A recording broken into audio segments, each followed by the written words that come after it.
All right, talking to multiple award-winning artists, the man, the myth, the redneck, Chris Buck. How you doing, buddy?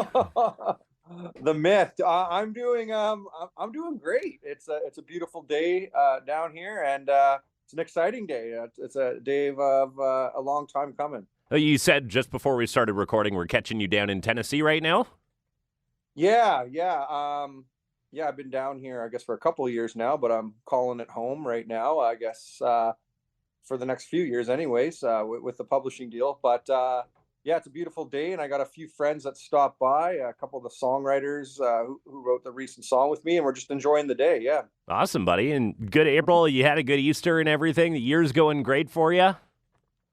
it's going good. It's been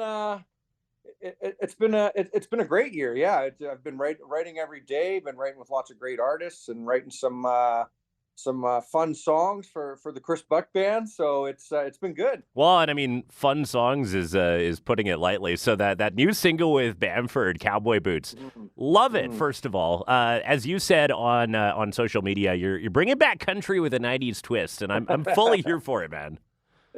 Thank you. Yeah, I kind of I took a little bit of time off. I was trying to figure out, like what I wanted to do going forward and what sound I wanted to do.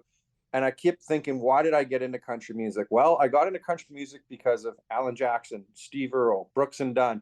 And I still listen to it even over the last 10 years, but I've always haven't put out music that sounds like that. And about a year ago, I'm like, you know what? I'm going to start writing 90s stuff again. I don't care what anybody thinks.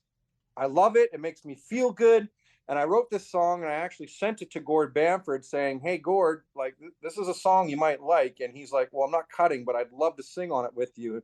And then the doors open and everything kind of fell into place. But yeah, to answer your question, for the last year, I've been writing 90s, two-step-in, line dancing, honky-tonk songs, and I got a whack of them. That's what we love to hear, buddy. And, there's just something about country with a steel guitar in it. It just ticks the right boxes. Absolutely. It can make you cry even sometimes, that steel guitar, Right? Well, I think that's a really good path to follow as an artist. And I mean, aspiring artists, take note. You got to channel the stuff that inspired you in the first place. I mean, I feel like it's more effortless if in the writing process if you're able to do that. 100%. Like even this song, like, I don't know, usually I'll write a song in 3 to 4 hours. I'm pretty sure me and the boys wrote the song in less than an hour, and it was just fun. The whole thing it just wrote itself. And after obviously listening to the amount of songs I listened over the years, that song always stood out. And obviously when Gord said he wanted to sing on it, it was the right move. And it's probably been my favorite song I've released in the last 3 or 4 years. I'm just really happy with the way it turned out. Rewarding and liberating. And there's a thing that I've heard people say about multiple forms of art, whether it's songwriting or painting or even sculpting. If you're properly inspired, it's like the song already exists and you're just sort of uncovering bits and pieces of it, right? Yeah, absolutely. I know sometimes you got to stop and be like, has this been written before? No, I don't think so. Just a little bit of suspicion in the back of your mind. Yeah, absolutely. Well, Yeah. congratulations on the song release, Cowboy Boots. It slays. It ticks all the right boxes, and it scratches that '90s country itch. So amazing job to you and Gord for that. And then I know that you have a couple of live dates locked in for the summer. Beyond that, what are your plans for the rest of 2024?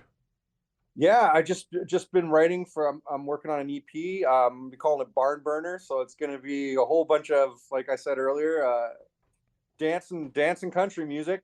I also launched a singer-songwriter festival up in Canada with my publishing company Anthem down here in Nashville, and I'm launching it this year in the Okanagan, and I'm inviting out songwriters not only from Nashville but from around Canada, and it's gonna be right on the water, and it's been going crazy. The amount of people that have I guess already bought tickets for this thing has blown my mind, and it's basically just like a Nashville style singer-songwriter event. If people don't know what that is, it's basically, three stools and people are playing the songs that they wrote either for A-list country artists or themselves. So I've been working on that, and looking forward to playing some shows and getting back up your way. Hell yeah, we're going to be here for that, man. I also believe congratulations are in order. A couple of months ago, you celebrated the milestone of a year of sobriety. Big ups to you for that. I've got some friends that have gotten fully sober over the past few years, and it's always an extremely proud feeling to see that they've been able to accomplish that. And I know there's lots of people out there struggling with actually kicking sobriety into gear. So, do you have any words to offer them? Well, I get asked that a lot. It's not really a simple question. No. I kind of knew it was my time, and obviously being in the industry that I am, playing shows and people want to, it's country music, people want to drink beer and stuff like that. It wasn't easy.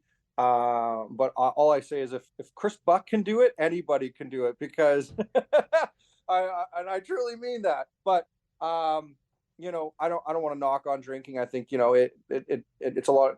It's something I did for many, many years. But it was time for me to it was time for me to give it up, and I appreciate bringing it out. So if anyone is struggling, and I truly mean this, if you want to reach out on my social media and shoot me a message, do it. I've had hundreds of people over the last 6 months. I've been blown away with just asking, and sometimes it's just getting the conversation going is really what can start it for someone. Just talking to someone that's been down that road. Well, thank you for that. And I would imagine that that's been feeding back into your music career as well, being able to approach creativity and performing with a clear mind and, not getting burnt out after a night of drinking.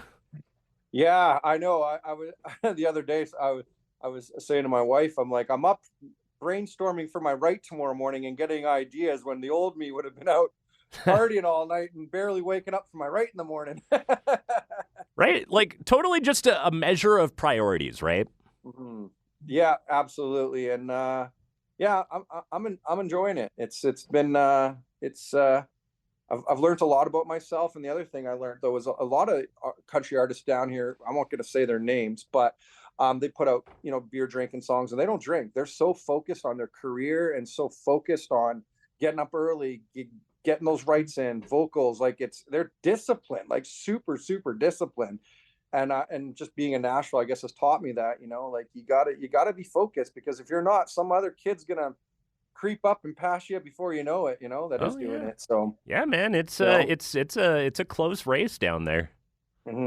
Yeah, absolutely. Well, but thanks for bringing it up. Yeah, of course. 1 year of sobriety, man. That deserves a ton of congratulations, because that does take a lot of work. Congratulations on the single release with Gord Bamford. And best of luck to you for the rest of 2024, man. I know that singer-songwriter festival you're working on is going to pop off. That sounds like so much fun. Yeah, I really appreciate that. I'll have to get you guys out there in the next few years and come out and check it out. But I appreciate you having me on, and always love coming and playing in Saskatchewan. It's our pleasure, buddy. Chris Buck, it's awesome to see you again. You too, guys. Thanks so much.